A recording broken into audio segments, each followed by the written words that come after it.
Bugun yaqinlarimga o'zim stilimda qora choyxona bo'la qilganimni ko'rsataman. Bismillah aytib, birinchi qozonga dumbadan solib, chiroyli qilib dumbadan jizza qilib chiqarib olamiz. Jizzalarni olib bo'lganimizdan keyin yoni yaxshilab qizdirib, go'sht suyuli joylarini birin-ketin qizartirib olamiz.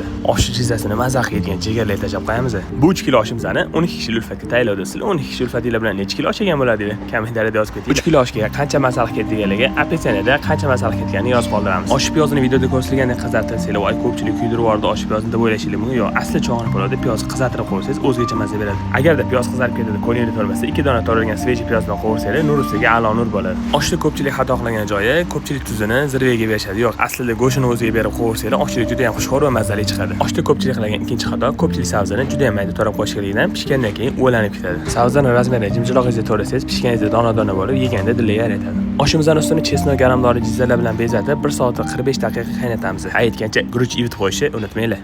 Zar qadrini zargar biladi degandek, osh qilishi ham o'zgacha gashti bor. Bu narsani faqat povurlar tushunadi. Zargamizni 1 soat 45 daqiqa qaynatganimizdan keyin guruchlarni solib 2 marta 15 daqiqadan parlab. Oshimiz pishishi bilan lagalay chiroyli qilib suzib, ulfatlarimizga tortamiz. Videomiz yoqqan bo'lsa, like, podpiska bosishni unutmanglar. Kommentarda o'z fikrlaringizni qoldiringlar. Videomiz kimgadir manfaatli bo'lsa, juda ham xursandmiz.